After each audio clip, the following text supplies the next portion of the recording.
What up, Fight World? It's your boy Ego, and I'm back with some more boxing. You guys seen the title and you clicked on the video. Make sure you like and subscribe to the channel. Also follow me on all social media at Boxingego. Now, I just posted this. Angel Garcia, Danny Garcia's dad, he did an interview. This was posted by Ring TV. Make sure you follow them. And I'm not going to play it. I'll just paraphrase. Basically, what Angel said is that his son, Danny Garcia, will destroy Keith Thurman, and that's just what it is. He says he believes that Keith Thurman has never faced anybody like his son in his career, although he does say he believes that his son has faced styles close enough to Keith Thurman, basically, and that's what he's saying. And I just want to talk about this. Bottom line, this is a good ass fight, and I really want to see it. Whether you agree with Angel Garcia or not, let me know that in the comment section. But this is a damn good fight, and I like this. There's a lot of people on my comments, and they're just leaving different comments and stuff like that, breaking down the fight. So it shows there's an interest in the actual fight, because that's the only time you have people talking. And this is not a fight prediction video at all, because I really have to decide who I would lean towards. Keith Thurman, because at first, at first glance I'll be like, yeah man, Keith Thurman, but I don't pick fights like that. I have to really look at it. Sometimes I go back and watch old fights. I really look at pros and cons and stuff like that. I really break it down. And sometimes people ask me, like even someone on Monday Mail Day asked me, how do you get so many predictions right? And it's because I am able to strip away the emotion of what fighter I like and different stuff like that. I really can't do that. When you talk boxing, now that's why I don't talk to a lot of people in the comments and say, you know what I'm saying? Not that I'm above it, but some of y'all don't really talk boxing. It's just, oh, this guy's a bitch. Oh, suck a dick, pussy, and cocksucker, riding his dick. Like, you know what I mean?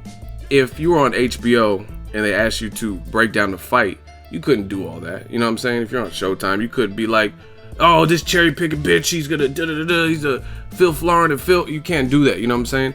That's why some of y'all don't know shit about boxing. It's just antics and emotion and stuff like that. When I break down fights, I don't care who I like, who I met, anything like that. I really look at the fight, the matchup stylistically. And I'm telling you guys, a lot of people are saying like, oh, Danny Garcia, he's getting blasted by Keith Thurman. But it's a good fight. I don't know that that's the case. I don't know that he'll just get out there and get blasted. But a lot of people have this notion, including Keith Thurman, because he put this cherry picker meme, and that's what everyone's notion is. That's why you can't break down the fight like that, because they said the same thing with Floyd Mayweather. Oh, he's scared of Pacquiao for 5 years, and we waited till the actual fight, and then what happened? He didn't look scared. He came out in round one and immediately walked towards Pacquiao and blasted him with the right hand, if I'm not mistaken. So it wouldn't be wise to underestimate Danny Garcia in that way. Now, I fuck with Keith Thurman. I'm a long time supporter of Keith Thurman. I don't know who I would pick for this particular fight. It's a good fight. And see, this is the other thing with all the people who are super radical about, oh, this guy sucks, oh, easy work and knockout and all this radical stuff, is why do you want to see the fight? If Danny Garcia or Keith Thurman is going to get bombed out easily and there's no competition, then why do you want to see the fight? You know what I'm saying? At the end of the day, when you strip away the emotions, this is a good fight, because I've seen Keith Thurman vulnerable. I've seen parts of the Sean Porter fight that he looked kind of vulnerable. And then I've seen the Luis Collazo where he looked vulnerable. I've seen Jesus Soto Caras clip him. Then I've also seen Danny Garcia vulnerable. Lamont Peterson, that second half, it looked like Lamont Peterson, who's not a big puncher, it looks like he outlasted Danny Garcia and looked like he was about to stop him. Zab Judah, it looked like he was close to stopping Danny Garcia or hurting him really bad in those championship rounds. Lucas Matisse rocked him with a real big shot and his mouthpiece flew out. I heard he was pissing blood.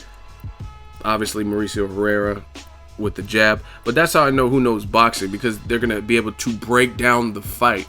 And I'm seeing a lot of rubbish and crazy stuff, like people like, oh, Peterson did this and Herrera did this. Keith Thurman doesn't really use a jab as much as a Mauricio Herrera did in that fight. And that's pretty much what set everything up. See, the thing is, and again, this is not a fight prediction, because I might even pick Keith Thurman to beat Danny Garcia. I don't know, but I just know it's not what I'm reading in the comment section. And again, if it is, then why do you guys want to watch the fight? But styles make fights, and that's what it boils down to. When I think of Mauricio Herrera, he's a guy that doesn't really have much power. Mauricio's my dude. He doesn't have much power, and he's more of kind of a pure boxer, crafty, good chin, and he used a jab on Danny Garcia. That was some fights ago, so I'm sure Danny Garcia won. In fact, Mauricio Herrera, to me, did not look good at all on the Canelo Khan undercard versus Frankie Gomez. So if they were to rematch, I don't even know. I think Danny Garcia would clearly be favored. He's a guy that moved up in weight. He's a guy that's been more active, even though he's fighting maybe once a year against less than opposition. You know what I mean? Paulie Malignaggi off of a year layoff, knockout. This fight, and see, I give it a fair shake. This is not a good fight at all, and I've made several videos telling you guys that. Samuel Vargas, but now that I heard the Keith Thurman fight, they're on tape. Danny Garcia's on tape. You guys can go search the internet, and he says it's a done deal. He says Keith Thurman is next, absolutely next. So all those videos I made saying I heard it was next, he's saying it. Angel Garcia is saying it. In fact, nobody cares about this fight, right? Samuel Vargas, this is just really a tune-up in all walks of life or whatever. That's why every question at the press conference that they had for it yesterday was about Keith Thurman. Not every question, but a lot of them, because people don't really care about this fight. This is just like a stepping stone fight where Danny Garcia should clearly be favored to win, right? And that's just what it is. But as far as Garcia Thurman, I'm telling you guys, this is a really good fight. Some people aren't being realistic. It's just cherries and stuff, and that's cool. You guys do what you do, but when you guys get all your predictions wrong because you're not really looking at boxing, it's just a bunch of cherries and who's a bitch and stuff like that, then it is what it is. And again, this is not a prediction video because I might pick Keith Thurman. There's a lot that he does that I like. He can fight off the back foot. His hand speed is crisp. I like when he's delivering the punches. I like how he turns his punches. He can move, and that could give Danny Garcia a lot of problems. Danny Garcia is like kind of Canelo-ish. You know what I'm saying? And that's how you have to break down fights. Canelo, like people say, oh, James Kirkland would do this because Canelo does well with that style. If you bring the fight towards Canelo, he's going to chop you up, most likely. If you are a pure boxer, slick, crafty, leg movement, lateral movement, good upper body movement, that's what's going to fuck Canelo up. I think the same thing with Danny Garcia. Now, the thing that makes this interesting for me is because Keith Thurman, he has variety in his fight game, right? But him being Mr. KOs for life and one time and stuff like that, read his caption. I'm not afraid to lose. I just want to fight the best in the world. No, not that part, but read this caption. A true champion takes shots and gives shots. That could get him in trouble with Danny Garcia. So it really, to me, this fight is a 50-50 fight, 60-40 type of fight. And it really depends on how reserved Keith Thurman chooses to fight. Danny Garcia is good with his timing, and he's good with reading when you come in and stuff like that. And he has a chin, evident in the Lucas Matisse fight, right? So Keith Thurman, I think he made the Sean Porter fight a lot tougher than it needed to be. It was a great fight, but he made it harder than it needed to be because he should have just been moving and pot shotting. You know what I'm saying? It's hard to explain, but guys like Keith Thurman, also Timothy Bradley, they'll put on a show, but sometimes they have to learn to scale that back. Like you look at Timothy Bradley versus Diego Chavez. Timothy Bradley looked like Chunk from the Goonies, or not Chunk, he looked like the One-Eye Willie. What's his name? Hey, you guys. His eye was so busted, and that's because he was mad aggressive, and he makes weird decisions at weird times. Or when he was bringing the fight to Jesse Vargas for 11 rounds, and then all of a sudden he tried to box and move, stick and move in the 12th, and that's when Jesse Vargas timed him, had nothing to lose, timed him and caught him and hurt him. You know what I'm saying? Same thing with Keith Thurman. You look at Floyd Mayweather versus Robert Guerrero, domination. You know what I mean? Guerrero maybe won a round or two. I don't even remember, but I think I gave Floyd every round, but whatever.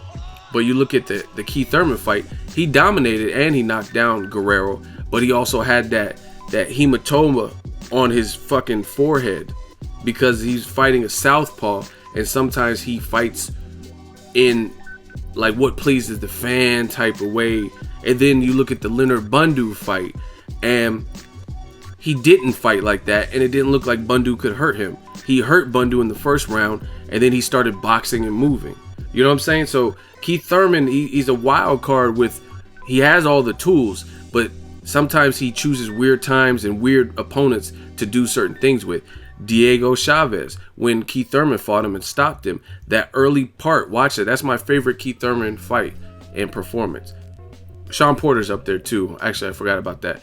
It's one of those, but for the longest, it was the Diego Chavez fight. But one of the things that made it compelling and exciting is because Keith Thurman, and this was a couple years ago, so maybe he's learned, but at that time when he fought Diego Chavez, he was fighting a fight and he was losing the fight because he was brawling. Diego Chavez can crack, and he's a good boxer, brawler, boxer, puncher, right? And Keith Thurman was losing that battle and had to make some adjustments. And then when he started going to the body and moving a bit and setting it up better instead of just having this attrition war, that's when he was able to produce things that changed the fight. And I think it was a body shot or whatever that hurt Diego Chavez, and then the headshot got him out of there. But Keith Thurman, he has all the tools. He's very smart. Look at the Sun Tzu book he's reading, The Art of War. He's a strategist. So I want to see him versus Danny Garcia and what strategy he employs. But the thing is, I think Keith Thurman at times does make fights harder than they need to be. I think using his height advantage, he looked good in the Sean Porter fight, but I think he still made it a little bit harder. Another fight, he called out Pacquiao. That's a good fight, but Pacquiao has experience. You don't want to make mistakes with Pacquiao. You don't want to fight with your heart against Pacquiao, because then that's how you could lose the fight. So that's what it is with Keith Thurman. Great fighter, but at times he fights off of like heart, and some people are going to be like, oh, what's wrong with that, ego? But you'll see in fighters' careers what's wrong with that. Sometimes you have to go through the motions and do what you have to do to win the fight. You know what I'm saying? It's not even about being boring. You might even be able to stop Sean Porter, possibly. Sean Porter already said, I was at the Porter gym, he said he ain't never been hit like that. He said Thurman is as advertised with power. So if you box and set it up instead of just all out war, you might have been able to stop him. I don't know. But that's kind of what it is. Danny Garcia, I'm telling you, he's good when it comes to timing, but a lot of people are just so concerned with who's cherry picking and who's a bitch and all this stuff like that. It's a good fight. That's all I'm going to tell you. And it's been going on. 15 weeks ago, he said, let's do this, Danny Garcia, Thurman. He called him out on PBC, Fox Sports 1. Showtime posted this. This is good. That's why I'm mad Kell Brook left, because there's some premier athletes at that welterweight division, and they could really make big statements in their careers. So I'm looking forward to it. But to me, from what I've seen, this fight is not as easy as... It's a good fight. That's all I'm going to keep saying. It's a good fight. This is Keith Thurman's back after the Porter fight. Like, Keith Thurman's still kind of young. Like, you know what I'm saying? So I think sometimes he wants to produce the KO, or he wants to do stuff like that. And I'm telling you, he's going to have to be smart versus Danny Garcia. But Danny Garcia has to also. But I've noticed little things, like even in the Robert Guerrero fight, he hurt Guerrero bad, but then the very next round, if I'm not mistaken, after this, Guerrero won that round. You know what I'm saying? So sometimes I've seen little lapses, but then I've seen them with Danny Garcia clearly too, with the Peterson fight, the Herrera fight, Zab Judah championship rounds. The first Eric Morales, he didn't look great to me in that fight, but he was a challenger. That was a long time ago. And what did I say? Peterson? Yeah. So it's a good fight. But a lot of people who are just being radical and saying, oh, this person is going to blow. I don't see either person. I think both fighters would respect the other person enough to the point where it would be a good fight. You know what I mean? No one's gonna want to make a mistake, especially with all the buildup that I feel this fight would have. There's gonna be some shit talking. Angel Garcia, Keith Thurman. There will be trash talking, and man, rest in peace to Ben Getty. I'm looking forward to it. This fight did great numbers, but I think Danny Garcia fight might even do better numbers. Let me know what you guys think. Really intelligently break down the fight. I don't care if you guys pick Danny Garcia. I don't care if you pick Keith Thurman, because that's not my job. My job is to talk boxing. So let's talk boxing. And let me know who wins this and break down the fight. Don't just say, oh, this person's a bitch or cherry picker or hits like a bit. All this dumb shit y'all be saying in the comment section. Let me know what you guys think. Who wins? Will Keith Thurman's power, movement, ability beat Danny Garcia's slow feet, but his left hook and his timing and his power? Drop that in the comment section. Share the video, like the video as always. Hate, comment, and subscribe. Till next video, is Ego signing off.